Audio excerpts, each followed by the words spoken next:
Videomda işinize çok yarayacak 10 page SEO tekniklerinden bahsedeceğim. Anlattığım teknikleri uyguladığınız takdirde videolarınız hem YouTube'da hem de Google'da üst sıralarda görünecek ve böylelikle izlenme oranlarınızı arttırabileceksiniz. Yaklaşık 25 dakikalık bu eğitimi baştan sona dikkatlice izleyerek YouTube 10 page SEO uzmanı olacaksınız. Video açıklamasına başlıklara ait kısa yolları da ekledim. Hazırsanız başlıyoruz.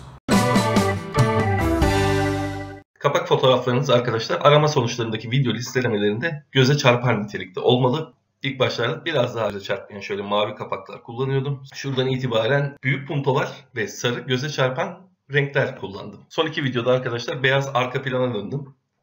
Bunun sebebini de birazdan anlatacağım. Mesela web tasarım yazalım. Gizli pencerede açacağım ben bunu. Bakın şu en sağdaki 3 noktaya basıyoruz. Yeni gizli pencereye tıklıyoruz. Gizli moda geçtik. Bu ne işe yarıyor arkadaşlar? Şimdi biz Gmail hesabımızla YouTube'a girdik. Fakat şöyle bir durum var. Bizim burada yaptığımız hareketler bilgisayarda çerez olarak tutuluyor. Yani biz bir arama yaptığımız zaman bizim sonuçlarımız en başta çıkıyor. Bize kendi sonuçlarımızı en başta gösteriyor. Fakat gizli pencere açtığımızda bu çerezler sıfırlanıyor ve bize herhangi bir kullanıcıymışız gibi, başka bir kullanıcıymışız gibi gösteriliyor. Şimdi yeni gizli pencereyi açtık. Buradan öncelikle YouTube'a gireceğiz. Bakın şimdi YouTube'a girdik. Giriş yapmış olduğumuz halde burada giriş yapmamış gösteriyor bizi. Bakın. Çünkü çerezleri sıfırladık. Bizi herhangi bir web ziyaretçisi gibi algıladı. Mesela hangi videoyu ele alalım? Web tasarım şirketi batırmanın 10 yolu. 1000 izlenmiş. 5 ay önce yayınlamışım. 1000 görüntüleme almış. Onu yazalım arkadaşlar. Onun en temel anahtar kelimesi nedir? Web tasarımdır. Bakalım gizli pencerede web tasarımda nerede çıkıyor? Evet, hemen şurada 2, 3, 4, 5, 6, 7. 7. sırada çıkıyor. Üstten aşağı diyelim biri web tasarımı yazdı. Arıyor. Şöyle üstten aşağı gelirken şurada göze çarpıyor gördüğünüz gibi. Yani bu içerikler içinde göze çarpar olmalı. Diyelim çok iyi bir içerik ki CSS'de web sayfası tasarımı anlatılmış. Gayet önemli bir konu ama kapak resmi albenili olmadığı için pek göze çarpmıyor. İşte burada da mesela web tasarım ve dijital tasarımın temelleri çok güzel bir konu yayınlamış Sayın Gamze Genççelik. Bu da çok göze çarpmıyor. Gerçi tasarımcılara yönelik olduğu için tasarımcılar bunu bulup bir şekilde izler ki zaten 763 görüntüleme almış. Kapak resmiyle ilgili anlatacaklarım bu kadar. İlk başlarda arkadaşlar benim tavsiyem video yüklerken kapak resminde büyük puntolar ve biraz böyle patlayan, göze çarpan renkler kullanın. Şöyle beyaz arka planlı kapak resimleri yapmaya başladım. Mesela nedir? SEO uzmanı yazalım şuraya. Bakalım çıkıyor mu? Evet, SEO uzmanı yazdık. Evet, burada da çıktı. Şurada üstten aşağı doğru inerken yani nispeten biraz daha göze çarpıyor arkadaşlar ki zaten bir hafta önce yüklediğim halde 191 görüntüleme aldı. Ve hala izleniyor. Böyle bu şekilde bir yapı da kullanabilirsiniz. Beyaz bir arka plan, işte renkli yazılar, büyük puntolu yine yazılar kullanabilirsiniz. Tabii şöyle dikkat çekici bir şekilde yapabilirseniz güzel olur. Her kapağınızda ufak bir yaratıcılık olması iyidir. Ben ufak ufak buna da başladım. Daha önceden açıkçası çok düşünmüyordum. Bunun üzerinde ne yaptım işte burada Google'ın oğullarını gözlük yaptım. Bunu gören bir tıklayayım bakayım ne bu falan diyebilir. Çünkü arkadaşlar maalesef YouTube'da eğlenceli içerikler öne çıkıyor. İkinci konumuz başlık yani title. Title çok önemli. Title arama sonuçlarından sizin kolayca bulunmanızı sağlayan en önemli etkenlerden bir tanesi. Şimdi yine web tasarım şirketi batırmanın 10 yoluna bakalım. Burada title'ını atmışız. Burada mutlaka anahtar kelimenize yer olsun. Yani ana anahtar kelimeniz neyse mesela neyle ilgili çekiyorsunuz? Minimalizmse burada muhakkak minimalizm yazsın. Web tasarımsa mutlaka web tasarım yazsın. Mutlaka title'ınızda anahtar kelimeniz yer almalı. Şimdi neden önemli? Videomuzu açalım. Size ben göstereceğim. Evet. Bakın. Şurada yukarıda sekme alanında web tasarım şirketi batırmanın 10 yolu şeklinde bu görünüyor. Bu arkadaşlar Google arama sonuçlarına da etki ediyor. Yani Google'da bir şey arandığı zaman örneğin web tasarım araması veya web tasarım şirketi araması yapıldığı zaman bizim videomuz bu aramayı yapanlara gösteriliyor. Şimdi bir deneyelim bakalım. Yine gizli pencereden. Ne diyelim? Web tasarım diyelim. Çıkar mı bilmiyorum. Biraz zor. Burada çıkmadı. Videolar kısmına bakalım. Web tasarım, web tasarım. Evet. Web tasarım şirketi araması yapalım. Evet. Şimdi burada gördük. Web tasarım şirketi yazıldığı zaman buraya bizim videomuz hemen gördüğünüz gibi video kısmında çıkıyor. Peki ana ekranda var mı? Ona da bir bakayım. Bazen burada da listeleniyor. Neredeyiz arkadaşlar? 4. sırada listelendik. Title'da anahtar kelimeniz olursa ve tabii diğer anlatacaklarımı da yaparsanız buralarda listelenme şansınız yüksek olur. Böylelikle izlenme oranınız da zamanla artacaktır. Üçüncü anlatacağım konu, bu da çok önemli. Açıklama kısmının nasıl doldurulacağı. Açıklama kısmını eğer düzgün bir şekilde doldurursanız izlenme oranınız yüksek olacaktır. Nedir arkadaşlar açıklama alanı? Hemen şu title alanının altında bulunan alandır. Text alanıdır. Bakın ben ne demiştim burada? Web tasarım. Burada da web tasarımı kullandım.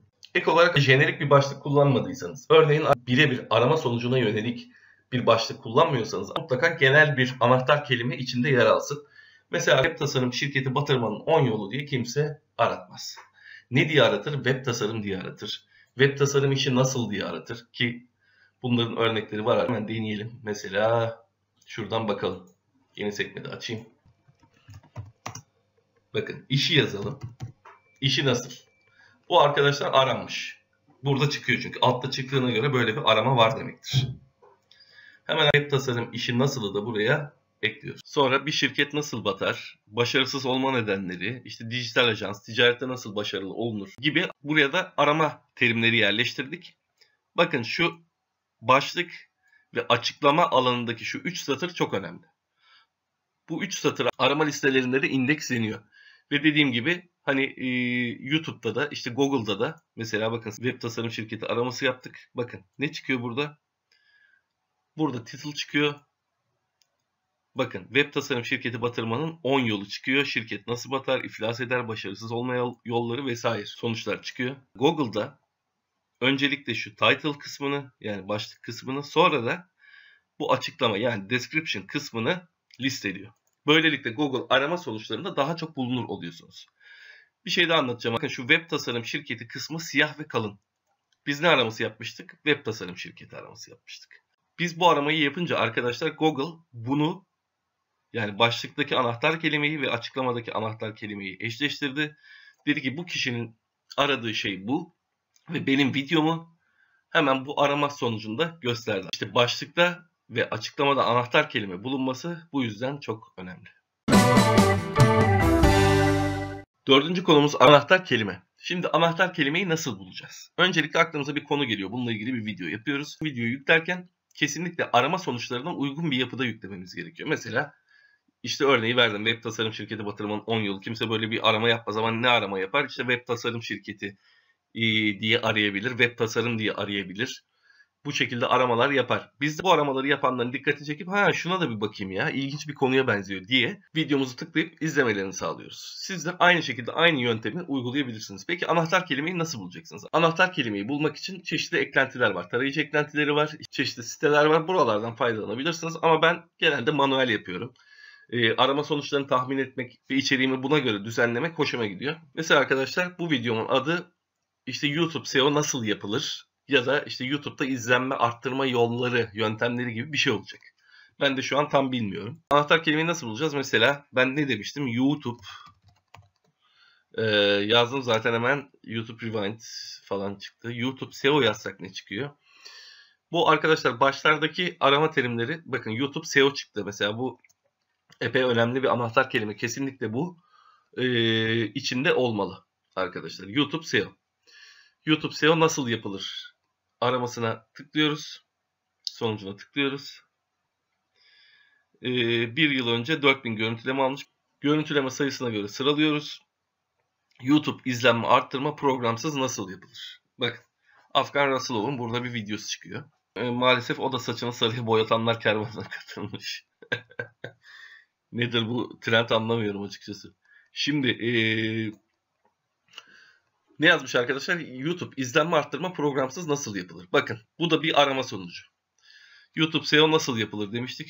Şuradaki arama sonucu dursun arkadaşlar. Hani kaybetmeyelim. Bir de diyelim ki YouTube izlenme arttırma tekniği veya YouTube izlenme arttırma. Eğer birden fazla kelime bulunuyorsa buna öbek diyoruz. 2 tane öbeğimiz var. Bunları birleştireceğiz. Akıllıca nasıl yapabiliriz arkadaşlar? YouTube zaten bu. burada var. YouTube SEO nasıl yapılır? Tekrar YouTube yazmamıza gerek yok. YouTube SEO nasıl yapılır? 10 adımda izlenme arttırma. Evet, epey uzun oldu. Ama bu güzel bir başlık oldu arkadaşlar. Nedir? Bir kere farklı bir şey kullandık. 10 adımda, bakın buralarda 10 adımda falan gibi bir şey yok. Hani başlıkta ufak bir farklılık da iyidir. YouTube SEO nasıl yapılır? Ve YouTube izlenme arttırma. Yani bu arama sorguları geldiği zaman YouTube SEO nasıl yapılır? Arama sorgusu geldiği zaman videomuz çıkacak. Artı YouTube izlenme arttırma sorgusu geldiği zaman yine videomuz görünecek. Tabi arkadaşlar bunlar yeterli değil. Hemen şuraya bir text belgesi içine yerleştirelim arkadaşlar. Bu güzel oldu. Peki anahtar kelimemiz nedir? Arkadaşlar ana anahtar kelimemiz de tam olarak şudur. Yani YouTube SEO ve YouTube izlenme arttırma. 2 adet ana anahtar kelimemiz var. Yani arkadaşlar şimdi bakın şuna başlık diyelim. Başlık, henüz bu videoyu yüklemediğim için buradan yapıyorum. Başlık YouTube SEO nasıl yapılır? Açıklama nedir arkadaşlar? Açıklamada tam olarak şöyle: YouTube SEO nasıl yapılır? YouTube, bakın, YouTube izlenme arttırma tekniği şeklinde arkadaşlar açıklama kısmımızda tamam.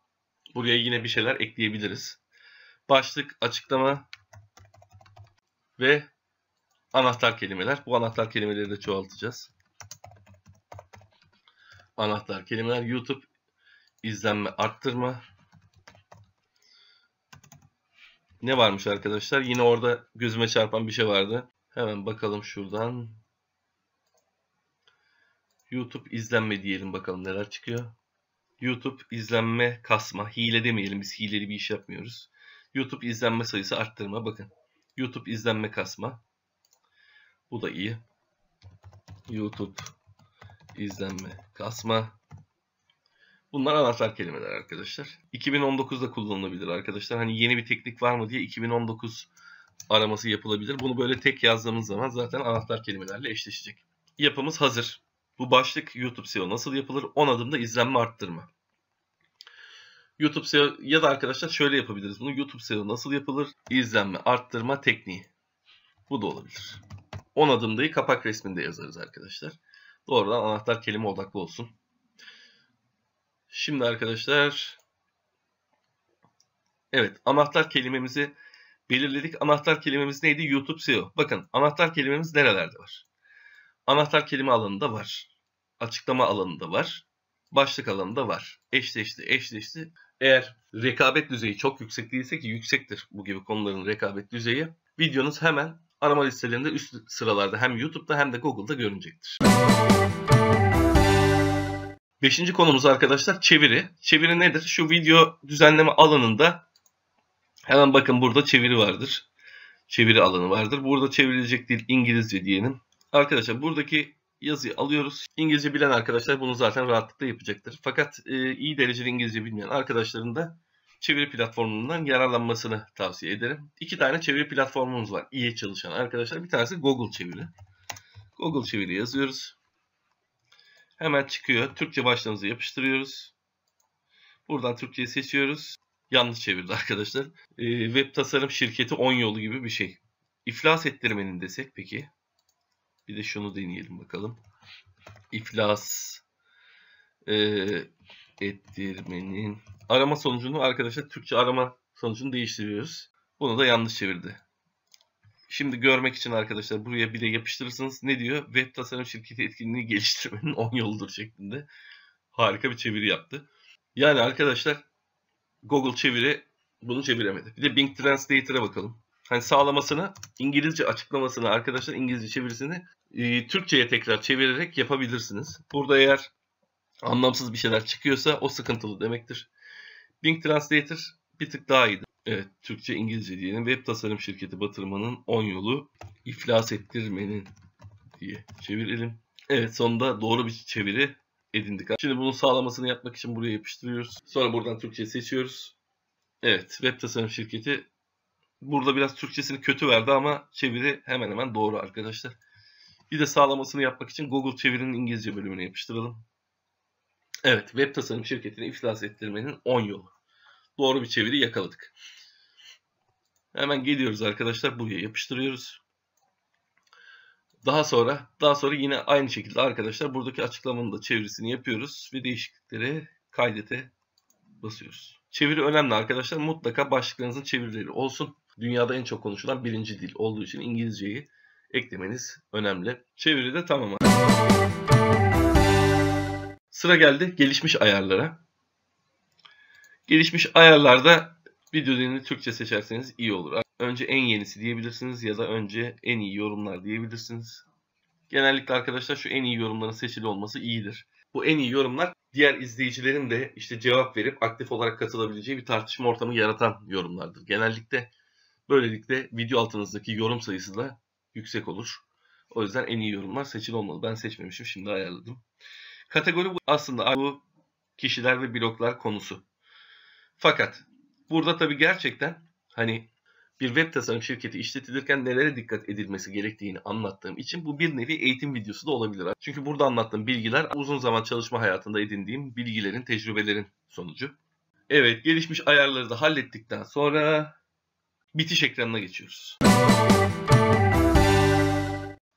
Videonuzu izleyenlerin diğer videolarınızı da izlemesi için güzel bir eklenti. Burada şablonlar var. Ben genellikle şunu kullanıyorum. Çok fazla boğmadan.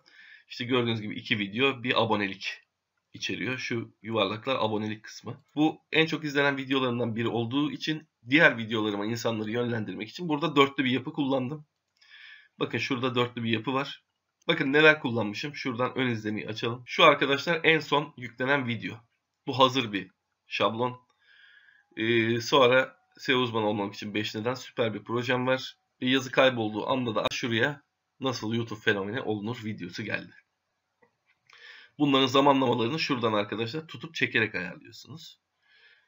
Buradan ön izlemeyi açıp eğer işte ekranınızda çeşitli yazılar, ibareler yoksa hepsini şu şekilde ayarlarsınız. Şöyle yapalım. Ön izleme diyelim. Hepsi aynı anda çıkar arkadaşlar. Bakın hop. Ama gördüğünüz gibi görüntüyü bayağı yedi. Eğer videonuzun sonunda bir kapanış kapak resmi falan varsa oraya sarkması iyi olur. Bakın kapakta da görünüyor. Burayı biraz bilerek uzatıyorum ki insanlar diğer videoları görsünler. Genellikle arkadaşlar şu en son yüklemeyi kullanıyorum. Böyle yeni videonuzu her videonuzun bitiş ekranına eklemenize gerek kalmaz. Görüntüleyen için en iyisi videonuzu izleyen kişinin ilgi alanına göre veya daha önceki aradıklarına veya izlediklerine göre bir video gösterilir. Bu da izlenme oranınızı arttıran güzel bir tekniktir. Buralarda da manuel yerleştirme var. Tıklıyoruz arkadaşlar. Şablonu seçtik. Neler var? Oynatma listesi de ekleyebilirsiniz ama çok tavsiye etmiyorum. Buradan herhangi bir videoyu seçip kaydet dediğiniz zaman buraya ekleniyor. En fazla 4 öğe ekleyebiliyoruz. 5. öğeye izin yok. İzlenme oranımızı arttırmak için bitiş ekranını güzel bir şekilde ayarlamak önemli. Sıra geldi kartlara. Arkadaşlar şöyle bir rivayet var.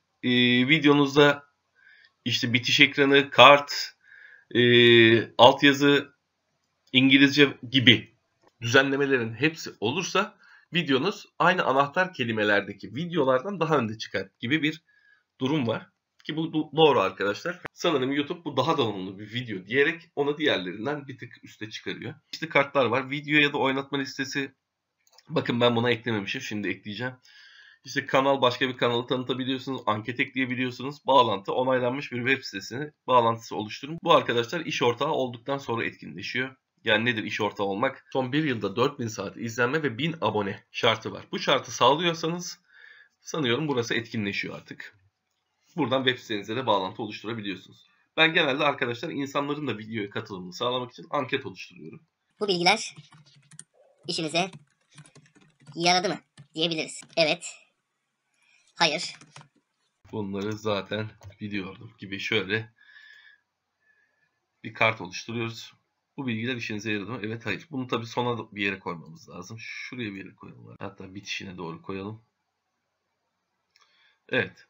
Burada da bir etkileşim sağlanıyor. İnsanlar evet diyor, hayır diyor. İşte bunları zaten biliyordum diyor vesaire. Sırada arkadaşlar altyazılar var. Hemen size altyazı eklediğim bir videomu göstereyim. Yeni altyazı ekliyoruz ve YouTube arkadaşlar bunların aralıklarını 3 aşağı 5 yukarı bu şekilde boşluklarda ayarlıyor. Siz bu boşluklara yazıları giriyorsunuz sadece. Şuradan yazıyorsunuz ve videoda çıkıyor.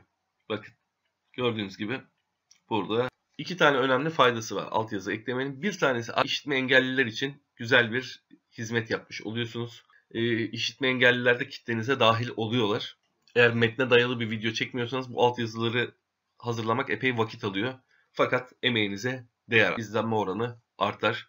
Yani gördüğünüz gibi subliminal mesajlar işe yarıyor mu? Çok böyle tıklama alacak bir başlık veya anahtar kelime değil ama buna rağmen altyazı eklediğim ve işte tüm gerekli işlemleri yaptığım için yakın zamanda eklediğim bu video 250 civarı bir görüntüleme aldı. Bazı YouTuber'lar arkadaşlar size şunu söylüyor. Altyazı şöyle bir iki kelime bir şey ekleyin ondan sonra kapatın. İşte şuraya şey yazın mesela web sitenizin adresini yazın. Bütün metni yazmayın. Kapatın gibi bir şey söylüyorlar. Bu doğru değil arkadaşlar. Buna etik bulmuyorum. Bir işitme engelli videonuzu merak edip girdiği zaman orada tam bir metin bulamazsa hayal kırıklığı yaşar. Bu noktada arkadaşlar insanlığımızdan da utanmamız gerekir diye düşünüyorum. Her şey trafik değil. Bir işi eğer düzgün bir şekilde yapabileceksek yapalım. Yapmayacaksak hiç uğraşmayalım. Diğer bir faydası da arkadaşlar şudur. Çok kötü yerde durdurdum. Evet. Diğer bir faydası da şudur arkadaşlar. Arama motoru Google indekslemeyi metinler üzerinden yapar. Yani metinler Google için çok önemli bir veridir arkadaşlar. Biz buraya metini eklediğimiz zaman videomuzun kodunun alt kısmında da bu metinler bulunuyor. Ve Google arama sonuçlarında bu daha iyi çıkıyor. Neydi? 2 tane faydası var demiştik. Biri işitme engelli kitlemizin artması. İkincisi de Google, Yandex gibi arama motorlarında daha iyi bir şekilde videolarımızın indekslenmesi yani listelenmesi. 9. ve son konumuz arkadaşlar imleme. İmleme nedir? Hemen onu size göstereyim pratik bir şekilde. Buraya kadar size site içi, YouTube içi SEO düzenlemelerini anlattım. Bundan sonra da size site dışı SEO işlemiyle ilgili bir örnek vereceğim. Bunun da adı imleme. İmleme nedir? Niye yapılır? İmleme arkadaşlar diğer sitelerden videonuza link verilmesidir. Böylelikle hani arama motorları nezdinde bu video gerçekten önemli bir içeriğe sahip ki diğer siteler bunu referans veriyor gibi bir algı oluyor. Arama motoru arkadaşlar bunu bir kriter olarak alıyor. Şimdi imlemeyi nasıl yapıyoruz? Mutlaka blog sitemiz vardır. Yoksa da arkadaşlar Blogger'dan, Weebly'den ya da WordPress blogdan ücretsiz bir blog açabiliriz. Hatta 3-4 tane açarsanız daha iyi olur. İmlemek istediğimiz videomuzu alıyoruz. Bakın buradan linkini kopyalıyoruz. Geliyoruz bununla ilgili aynı başlığa sahip veya işte benzer şu anahtar kelime mutlaka olmalı mı? Mesela bakın başlıkta SEO uzmanı mutlaka olmalı. Bir konu açıyoruz. Ben burada ne yapmışım arkadaşlar daha önce? İşte videomu kendi sistemde de yayınlamışım. Embed koduyla biliyorsunuz embed koduyla yayınlamayı yani gömme koduyla. Şuradan alıyoruz arkadaşlar gömme kodunu. Bakın paylaş diyoruz. Şunu sitemize eklediğimiz zaman video orada da çıkıyor. SEO uzmanı nasıl olunur? Videomuzu bu sayfaya gömdük. SEO uzmanı olmak için 5 neden diye bir başlık açtık. Şimdi ben biraz daha niş bir arama sonucuna göre arkadaşlar bunu düzenlemek istiyorum. SEO uzmanı araması çok yapılır. Rekabeti yüksektir. Ama niş yani birden fazla kelimeden oluşan öbekler daha az aranmasına rağmen arkadaşlar daha bulunur olurlar. Yani ben SEO uzmanı nasıl olunur kısmını imlemek istiyorum. Buradan videomun linkini alıyorum arkadaşlar. Buraya geliyorum. Bakın WordPress blogda da, Blogger'da da, Weebly'de de her blog platformunun editöründe şurada bağlantı ekle düzenle alanı bulunur. Buradan kelimemizi seçtikten sonra bağlantı ekleye tıklıyoruz. Buraya linkimizi yapıştırıyoruz CTRL V ile veya sağ tık yapıştır diyerek ve şuradaki uygulaya tıklıyoruz. Bakın artık imlemiş olduk bunu. Yani B sitesinden A sitesine bir link verilmiş oldu. Bu da arkadaşlar hem arama listelerinde hem de YouTube listelerinde arkadaşlar bu videonun üst sıralarda görünmesini sağlayacak ve daha fazla trafik çekmesini sağlayacak. Evet yazımızı güncelledik arkadaşlar. Şimdi gidip bir bakalım. İmleme yaptığımız konuya tıklıyoruz. Şimdi imleme yaptığımız kelimeye tıkladığımız zaman ne oluyor onu görelim. Evet bakın YouTube'da ilgili videomuz açıldı. Yani bu videoyu kendi sitemizde referans olarak verdik. Bunu arkadaşlar farklı sitelerden yaparsanız, farklı bloglardan, sitelerden yaparsanız epey etkisi olur, güzel de olur. Mesela yine bu işlemi arkadaşlar PDF oluşturma ve yayınlama siteleri vardır. Orada da arkadaşlar anahtar kelimenizin link verip PDF'inizi yayınlayarak kendinize bağlantı alabilirsiniz. Scoopit gibi, Plurk gibi platformlar var imleme yapabilmeniz için. Bunlar ücretsizdir. Bunlardan da site dışı YouTube SEO işlemleri videosunda bahsedeceğim. Videoyu beğenmeyi, kanalıma abone olmayı ve çan simgesine tıklamayı unutmayın.